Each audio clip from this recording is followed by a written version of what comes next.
నమస్తే, welcome to Suman TV. ప్రస్తుతం మనతో పాటు ఉన్నారు ప్రముఖ డయాబెటాలజిస్ట్ డాక్టర్ జి కిరణ్ గారు. వారితో మాట్లాడదాం. డాక్టర్ గారు నమస్తే అండి. ఎస్, డయాబెటీస్ ఒకసారి అటాక్ అయిన తర్వాత నాకు షుగర్ ఉన్నట్టుగా అనిపిస్తుందని చెప్పి చాలా మంది డౌట్ పడుతూ ఉంటారు. టెస్ట్ చేసుకునే వెళ్దామంటే మేబీ అక్కడ లైన్స్ ఉండడం, లేకపోతే ఇవాళ అవ్వలేదను రేపు ఇలా అంత మారుతూ ఉంటుంది పరిస్థితి. బట్ మా అంతటా మాకు ఎలా తెలుస్తుంది ఈ లక్షణాలు ఉంటే ఖచ్చితంగా అది డయాబెటీస్ వచ్చినట్టే అని ఎలా తెలుసుకోవాలి? ఇది మంచి డౌట్ ఇది. బట్ షుగర్ లక్షణాలు రావాలంటే షుగర్ చాలా హై అయి ఉండాలి బాడీలో. ఇప్పుడు తినక ముందు 90, తిన్నాక 120, 130 లిమిట్ అనుకుందాం. 170, 180, 200 షుగర్ కూడా సిమ్టమ్స్ చాలా వరకు చాలా మందిలో ఉండవు. సిమ్టమ్స్ కనపడాలంటే అందులోనూ షుగర్ లేని వ్యక్తిలో, అంటే గతంలో కొత్తగా షుగర్ పెరుగుతున్న వ్యక్తిలో సిమ్టమ్సే రావాలంటే మేము గమనించింది ఏంటంటే 300, 400 దాటిన తర్వాతే సిమ్టమ్స్ కనపడుతున్నాయి. మూత్రం ఎక్కువగా విసర్జనం కావటం, కాబట్టి దాహం వేయటం. కానీ వీళ్ళు ఏమంటారు, దాహం వేస్తాం సార్ కాబట్టే సార్ మూత్రం పోతున్నా అంటారు. అయ్యా నువ్వు ముందు ఒకసారి షుగర్ టెస్ట్ చేసుకుని రిపోర్ట్ తీసుకురా, ఎంత పోతుంది నీది చూద్దాం. ఆకలి ఎక్కువ వేస్తుంది, మూత్రంలో క్యాలరీస్ పోతూ ఉంటాయి. ఆకలి మీరు ఇదివరకు మనం ఒకసారి డిస్కస్ చేసాం, నీరసంగా ఉంటున్నాము అని చెప్పేసి. సో షుగర్ ఎక్కువైనప్పుడు మూత్రంలో పౌష్టిక విలువలన్నీ వెళ్ళిపోతూ ఉంటాయి, బాడీ యూజ్ చేసుకోలేదు వాటిని ఇన్సులిన్ లోపం ఉన్నప్పుడు, కాబట్టి నీరసం ఫీల్ అవుతూ ఉంటాం. సో కాబట్టి ఆ నీరసం ఫీల్ అవటాన్ని మనము సరిపెట్టుకోవటం వల్ల తినేస్తాం. సో ఆకలి ఎక్కువ వేయటం, విసర్జన మూత్ర విసర్జన ఎక్కువ కావటం, తర్వాత కొంతమంది బరువు తగ్గటం, ఇంకొంతమందిలో యూరిన్లో షుగర్ ఎక్కువ వస్తుంది. అప్పుడు ఆ యూరిన్లో షుగర్ ఎక్కువ రావటం వల్ల కంటిన్యూస్గా యూరిన్ ఇన్ఫెక్షన్స్ వస్తాయి. సో యంగ్ వయసులో యూరిన్ ఇన్ఫెక్షన్ ఎందుకు రావాలి, కాబట్టి అక్కడ డౌట్ వస్తుంది అనమాట. ఇవి చిన్న చిన్నవి, లేదా ఏదైనా చిన్న దెబ్బ తగిలితే మానకపోవటం. ఇది కూడా ఇవాళ రేపు ఏమవుతుందంటే టెస్టింగ్ అనేది జనరల్గా చాలా పెరిగింది. 20 years బ్యాక్ లాగా కాదు. ఇవాళ రేపు ప్రతి చిన్న విషయానికి కూడా టెస్టింగ్ అనేది ఆన్లైన్ టెస్ట్లో అది ఇది, లేదా గ్లూకోమీటర్, చాలా మంది దగ్గర షుగర్ టెస్టింగ్ మిషన్ ఉంటుంది. సో టెస్ట్ చేయడంలో చాలా మందికి బయటపడిపోతుంది. లేదా వేరే ఇన్సూరెన్సెస్ లేకుండా ఉంటే మాస్టర్ హెల్త్ చెకప్స్ లేదా యాన్యువల్ చెకప్స్లో 85% మందికి యాన్యువల్ ఇట్లాంటి చెకప్స్లో షుగర్స్ కనపడుతున్నాయి. అప్పుడు రిపోర్ట్ మీద మనకు టక్కన నమ్మకం వేయదు. ఏంటి నేను నాకు షుగర్ లేదు కదా, బట్ రిపోర్ట్లో ఏంది షుగర్ ఉన్నట్లుగా ఇచ్చారని చెప్పి వీళ్ళు మళ్ళీ ఇంకొకసారి వెళ్ళి నిర్ధారణ చేసుకుంటారు. 1-2-3 సార్లు తిరిగి టెస్ట్ అయిన తర్వాత ఓకే ఉందన్న విషయం అర్థమైనప్పుడు ఇంకా నెక్స్ట్ ఏంటి అని చెప్పి డాక్టర్ దగ్గర రావడం జరుగుతుంది. బట్ రూరల్లో, ఎందుకంటే నాకు నంద్యాల, మహబూబ్ నగర్ 15 సంవత్సరాలుగా నెలకు ఒక రోజు వెళ్ళిన అలవాటు ఉంది నాకు. అక్కడ యాక్చువల్గా ఈ సిమ్టమ్స్తో పేషెంట్స్ని చూస్తాం. ఎక్కువగా నగరవాసుల్లో ఏదో రూపంలో ఎక్కడో టెస్ట్ చేయడంతో షుగర్స్ కాస్త పెరుగుతున్న సందర్భంలోనే బయటపడిపోతాయి. అంటే పాలు పొంగుపోక ముందుగానే ఇక్కడ తెలిసిపోతుంది చేసుకుంటాం. అక్కడేంటి పొయ్యి ఆరిపోతే కానీ బయటికి రావు, హై షుగర్ అయిపోయి. ఆడవారిలో వాళ్ళకి యూరినరీ ట్రాక్ ఇన్ఫెక్షన్స్ వచ్చి గైనకాలజిస్ట్ దగ్గరికి వెళ్ళినప్పుడు అక్కడ షుగర్ టెస్ట్ కూడా చేసుకుంటే అక్కడ బయటపడటం. అట్లా ఇంకొక జ్వరం వచ్చి తగ్గక ఆ జ్వరం టెస్ట్లు పోయి టెస్ట్ చేసినప్పుడు ఇది బయటపడటం, లేదా ఇంకొకరి బరువు తగ్గిపోవటం, 5 కిలోలు 10 కిలోలు బరువు తగ్గిపోయి నీరసం ఎక్కువ అయిపోయి డాక్టర్ దగ్గరికి పోతే ఇంకా అతను బ్లడ్ కౌంట్తో పాటు ఇది కూడా ఒక షుగర్ కూడా చూడండి అన్నప్పుడు అక్కడ బయటపడటం. సో రూరల్ ఏరియాస్లో ఇంకా సిమ్టమ్స్ తర్వాత బయటపడటం అనేది రూరల్లో ఇంకా ఉంది. బాగా విపరీతంగా లోపల హై లెవెల్ అయిన తర్వాతే మనకి బయటపడుతుంది. అవును, ఇంట్లో మనం చెక్ చేసుకోవచ్చు. అంటే చెక్ చేసుకున్నా కూడా పోనీ చెకింగ్ లేదు, కన్ఫామ్ గా వెళ్ళకుంది అని తెలిసిపోయాక ఇంట్లో ఎలాంటి జాగ్రత్తలు తీసుకోవచ్చు మనం? కంపల్సరీగా జాగ్రత్తలు తీసుకోవాలండి. షుగర్ అనేది ఫస్ట్ గా అవాయిడ్ చేయడం అనేది ఫస్ట్ జాగ్రత్త. ఎలా? షుగర్ వాడకూడదు, మొత్తం మానేయాల. షుగర్ అనేది నేను ఎక్కడైనా ఎన్నిసార్లు అయినా చెప్తూనే ఉంటాను, షుగర్ లేని వాళ్ళే షుగర్ వదిలేయాలి. షుగర్ ఉంది అని తెలిసిన తర్వాత వదిలించుకొని ఒడ్డెక్కాలిగా, మరి తప్పనిసరి పరిస్థితి. నోరు కట్టేసుకోవాలి. ఇప్పుడు హెల్మెట్ అనేది మనం అందరం 2-wheeler నడిపేటప్పుడు పెట్టుకోవాలి. పైగా రూల్ కూడా పెట్టిన తర్వాత నువ్వు పెట్టుకోకపోతే ఇప్పుడు అది లైబిలిటీ కింద వస్తుందా? రూల్ లేకున్నా పెట్టుకొని ఉండాలి. ఇప్పుడైతే రూలే ఉంది కదా, వెనక కూర్చున్న వాళ్ళు కూడా హెల్మెట్ పెట్టుకోవాలని. నేను ఇంకా హెల్మెట్ పెట్టుకోని అంటే అప్పుడు ఏమని అర్థం? మూర్ఖత్వం అంటారు సార్. అది కరెక్ట్ గా చెప్పారు. కాబట్టి షుగర్ అనేది వదిలేయాలండి ఫస్ట్ పాయింట్. చాలా మంది ఏంటంటే షుగర్ తగ్గిస్తారు, అది సరిపోదు. 2 స్పూన్లు వేసే దగ్గర 1 అది సరిపోదు. ఇలాగ 10 సంవత్సరాలు గడిపేస్తారు తక్కువ షుగర్ వాడుతూ. తర్వాత మళ్ళీ ఒక స్థాయిలో షుగర్స్ మళ్ళీ పెరుగుతాయి.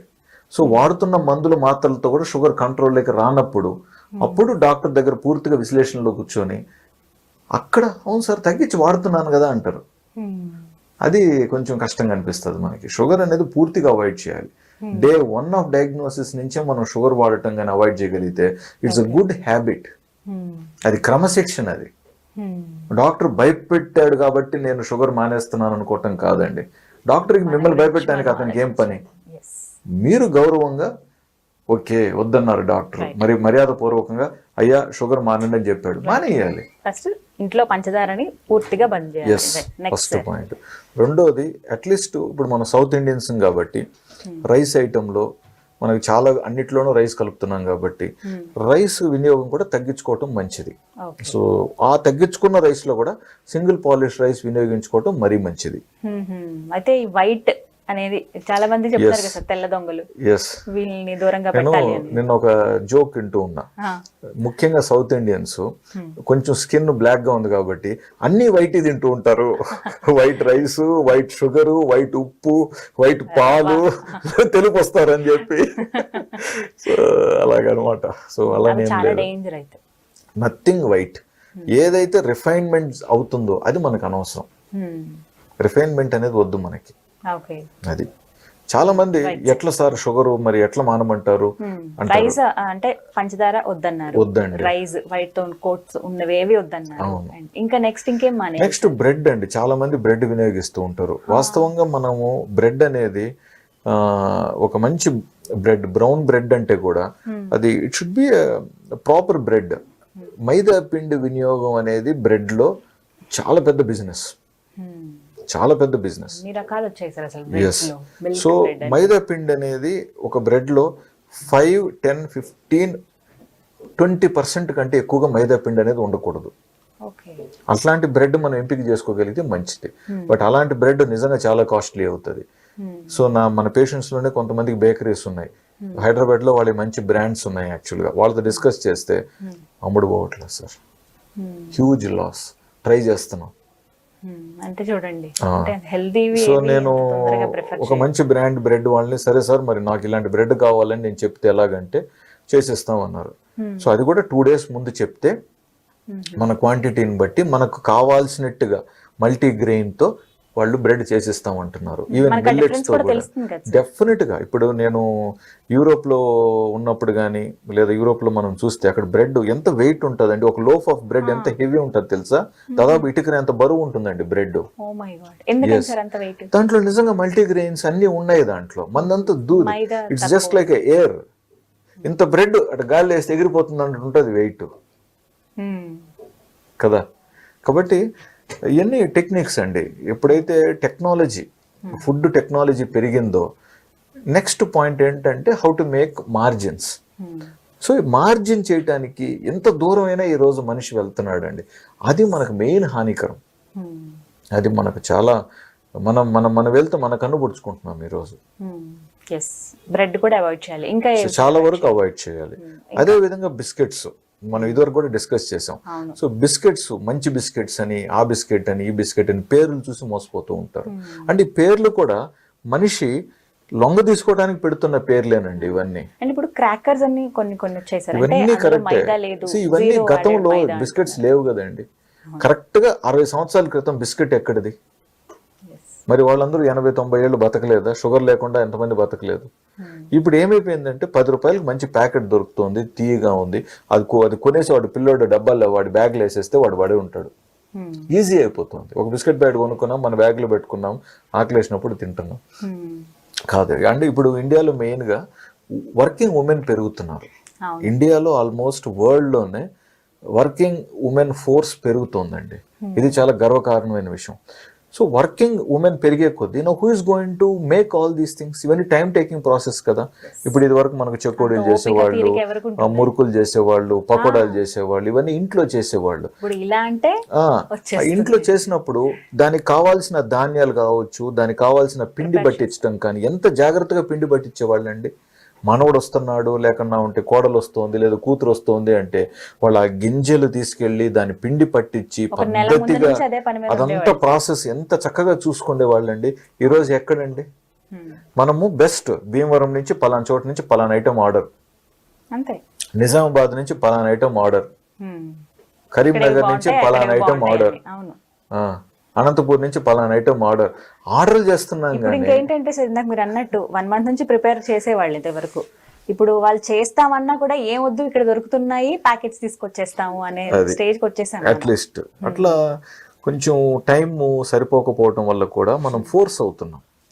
సో బిస్కెట్స్ కూడా వీలైనంత వరకు అవాయిడ్ చేద్దాం, అవసరమైనంత వరకు. ఇప్పుడు చపాతీలు అండి, నిన్న చపాతీలు 2 చపాతీలు ఎక్స్ట్రా ఇంట్లో చేశారు, మిగిలిపోయినాయి. సూకా రొట్టి చేసుకోవచ్చు కదా ఈ రోజు మార్నింగ్, దాన్ని సిమ్ లో కొద్దిసేపు పెడితే పెనం మీద డ్రైగా అవుతుంది కదా, హ్యాపీగా నవ్వులుకొని తినొచ్చు కదా. బట్ అవి ఎంతమంది ఇష్టపడి తింటారు? ఇష్టం అనేది మనం అలవాటు అయ్యేదాన్ని బట్టి ఇష్టం అండి. ఇప్పుడు మనం మాట్లాడుకుంటున్నాం 10 నిమిషాలుగా, మరి అవసరము మాట్లాడుకుంటున్నాం, టాపిక్ కలిసింది, అలవాటు అయ్యాం కదా. సో మనం 2 సార్లు 3 సార్లు, ఇప్పుడు ఫోన్ ఉంది, ఒకప్పుడు ఫోన్ అంటే భయపడ్డాం, ఈరోజు అలవాటు అయిపోయాం, ఇది లేకుండా ఉండకపోతున్నాగా. ఒకప్పుడు ఇయర్ ఫోన్స్ ఎవరు చెవులు ఎలా పెట్టుకుంటారు దీని అనుకున్నాం, బట్ 2 సార్లు అలవాటు అయిన తర్వాత ఇది లేకుండా ఉండలేకపోతున్నాం కదా. సో ఇష్టం అనేది మనం కలిగించుకోవాలండి. ప్రతిదాని ఎంతనే డాక్టర్ కూడా ఇది తింటేనే మంచిది, ఇది తింటేనే నువ్వు బతుకుతావు, లేదా ఇది మానేస్తేనే నువ్వు బతుకుతావు అని ఎంత దూరం మేము కూడా చెప్పగలుగుతామండి, మేము అలిసిపోం. కాబట్టి పేషెంట్స్ కూడా కొంచెం క్రమశిక్షణతో, ఇంగిత జ్ఞానంతో, గివ్ రెస్పెక్ట్ టేక్ రెస్పెక్ట్ గా ఒక సలహా డాక్టర్ ఇచ్చినప్పుడు సీరియస్ గా తీసుకొని పాటించాలండి. ఇప్పుడు గూగుల్లో మనిషి పెడితేనే కదండి మీరు సెర్చ్ చేస్తే బయటకు వస్తాయి. ఇప్పుడు గూగుల్లో ఎవరు పెడుతున్నారు ఈరోజు సమాచారం? It is also paid messages. ఇప్పుడు నేను ఉన్నాను, గూగుల్లో సమాచారం పెట్టాలనుకుంటాను, ఎంత సమాచారం పెడతానండి నేను? ఎక్కడ తీసుకెళ్ళి పెడతాను సమాచారం? సో ట్రూత్ని ఎక్కడ పెడతాము? లేదా నేను ఒక దాంట్లో ఒక ప్రొఫెషనల్ని తీసుకొని తనకి ఇంత పే చేసి, బాబు ఇలాంటి సమాచారం గూగుల్లో పెట్టాలి మనం నిజాయితీగా, ఇది జనాలు ఇలా టైప్ చేస్తే ఈ విధమైన నిజమైన సమాచారం అందాలని చెప్పి మనం ప్లాన్ చేయొచ్చు. బట్ నెక్స్ట్ బడ్జెట్, ఎప్పుడైతే బడ్జెట్ అని మనం మాట్లాడతామో ఇట్ బికమ్స్ అన్ ఇన్వెస్ట్మెంట్ కదా. ఇన్వెస్ట్మెంట్ చేసినప్పుడు ప్రాఫిట్ చూస్తాం కదా మనం. So that's how everything has gone into. మీకు రియల్ ఇన్ఫర్మేషన్ ఎక్కడి నుంచి దొరుకుతుంది ఈరోజు చెప్పండి? అది కూడా ఒక పెద్ద problem. That is what people should understand. That is what today people should. ఇప్పుడు జనాలు అనుకుంటారు గూగుల్లో సెర్చ్ చేయడంలో చాలా వాళ్ళు ఇంటెలిజెంట్ అనుకుంటారు. నేను ఎవరిని కించపరచట్లేదు. ఇప్పుడు సెర్చ్ చేసేటప్పుడు ఏం సెర్చ్ చేస్తారండి? ది బెస్ట్ అని సెర్చ్ చేస్తారు ఏదో ఒకటి. ఆ సెర్చ్ లో ఫస్ట్ రావడానికి సెర్చ్ ఇంజిన్ ఆప్టిమైజేషన్ అనే టెక్నాలజీతో ఇలా సెర్చ్ చేస్తాడు కాబట్టి ఇది ఫస్ట్ రావడానికి అటువైపు కూడా తెలివిన వాళ్ళే ఉన్నారుగా. అదెందుకు ఆలోచించం మనం? ఉదాహరణకి ది బెస్ట్ డాక్టర్ స్పెషాలిటీ పేరు కొడతారు. సో ఎవరి దగ్గర అయితే డబ్బులు ఉన్నాయో, ఇన్వెస్ట్మెంట్ ఉందో, వాళ్ళు ఈ సెర్చ్ కి ఆన్సర్ వాళ్ళు ఫస్ట్ రావడానికి పెట్టడానికి వాళ్ళకి ఎంతసేపు? ఇప్పుడు ఒక 70 years చాలా అనుభవం గల నిజాయితీ డాక్టర్ ఉన్నారండి, ఆయన ఎందుకు వస్తుంది ఫస్ట్ లో చెప్పండి, నేను అడుగుతా. ఆయన పేరు కూడా రాదు గూగుల్లో. అంటే ఎవరో ఒకరు పెడితేనే కదా అందులో వచ్చేది. ఇవన్నీ థింక్ చేయాలండి జనాల్లో, ఇవన్నీ ఆలోచించాలి, ఖచ్చితంగా థింక్ చేయాలి. రైట్. సో మన ఇంట్లోనే చాలా వరకు అవాయిడ్ చేసేవి మన చేతుల్లోనే ఉంది. ఇప్పుడు మీరు చెప్పినవన్నీ అవాయిడ్ చేస్తే కంట్రోలింగ్ అనేది మన చేతుల్లోనే ఉంది. కరెక్ట్. ఏదో ప్రయాణం అండి, తప్పట్లేదు. 2 బిస్కెట్ ప్యాకెట్లు తీసుకెళ్లి ప్రయాణంలో తినక తప్ప, అట్లా ఎక్కడ ఏదనేది మనం డిసైడ్ చేసుకోవాలి. అవకాశం ఉన్న చోటల్లో తగ్గించుకుంటూ వస్తే అప్పుడు మనకు అలవాటు అవుతుంది. అంతే కదండి, ప్రేమ ఆప్యాయతలు కూడా పెరుగుతాయండి. ఇప్పుడు మన పిల్లలకి అమ్మ చేతులారా వండి పెట్టి చేసి పంపించింది అనుకోండి, వాళ్ళు దే విల్ లైక్ ఇట్. అదే మనము పనావిడ చేసి పెట్టింది చూడండి, వాడు సగం మిగిల్చుకొని రిటర్న్ తీసుకొస్తాడు. అంటే పనావిడికి ఏంటి, ఇంత ఐటమ్ చెప్పారు మేడం, పిల్లల డబ్బాలో పెట్టాలనేది తనకు ఉంటుంది. బట్ అదే తల్లి పెట్టింది అనుకోండి, నేను వదిలేశాడు కాబట్టి ఈ ఐటమ్ వాడు ఇలా చేస్తే తినట్లేదు కాబట్టి రేపు ఇలా చేసి నేను ట్రై చేస్తాను అనేది కొంచెం ఆ ప్రేమ ఉంటుంది అందులో. ప్రతి ముద్దలోనూ తల్లి ప్రేమ ఉంటుంది. అదే విధంగా తండ్రి చేసినా కూడా తల్లి ప్రేమ అంత కాకపోయినా ఎంతో ఒకంత తండ్రి వండినా కూడా కొంచెం ప్రేమ ఉంటుంది అందులో. కాబట్టి మనం ఇష్టపడి చేసుకున్నప్పుడు చాలా, ఈవెన్ మగవారిలో కూడా రుచులు అలవాటు ఉంటారు. సో అలా లేకపోతే వీళ్ళు తినలేరు. అంటే వీళ్ళ అమ్మ ఇలా వండి పెట్టుంటది కాబట్టి ఇప్పుడు భార్య కూడా అదే రుచిలోకి తీసుకురావాలంటాం. బట్ ఒకవేళ మగవాడిగా మనం వండామనుకోండి, 2 సార్లు అటు ఇటు అయినా కూడా 3వ సారి నుంచి మనం వండేది మనకు నచ్చుతుంది. అంతే. అట్లా we have to enjoy every part of our life. We have to develop new skills. అలిసిపోకూడదు, మనం బ్రతకాలి, ఆరోగ్యంగా బ్రతకాలి, 100 ఏళ్ళు ఆరోగ్యంగా బ్రతకాలి. సో అలాంటి ఒక గమ్యంతో, మనం ఆలోచనతో రేపు అనేది ఉంటుందండి. ఇప్పుడు కొన్ని సినిమా పాటల్లో రేపు అనేది లేకుండా ఈ రోజు ఎంజాయ్ చేసి అనేది వస్తాయి పాటలు. రేపు అనేది లేకుండా మనం ఎలా బతకగలుగుతామండి? సో రేపు అనేది ఉంటుందనేది మనం అంగీకరించాలి. రేపు ఉన్నప్పుడు ఎల్లుండి కూడా ఉంటుంది, అంగీకరించాలి.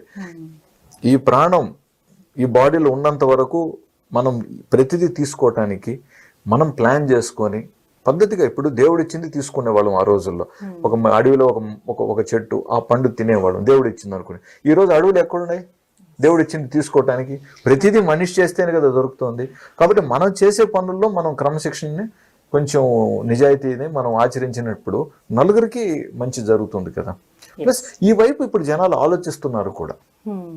జనాలు కూడా తిరిగి మళ్ళీ ఎక్కడి నుంచి స్టార్ట్ చేసామో మళ్ళీ అక్కడికే వస్తున్నాం అనమాట. ఆలోచన విధానం కూడా మారుతుందండి. మంచిదే అనుకుంటా. Yes definitely. Thank you so much sir. నమస్కారం. All the best. చూసారు కదా, ఇది వాళ్ళ వీడియో. ఈ వీడియో కనుక మీకు నచ్చినట్టయితే లైక్ చేయండి, షేర్ చేయండి, కామెంట్ చేయండి, మా ఛానల్ను సబ్స్క్రైబ్ చేసుకోండి.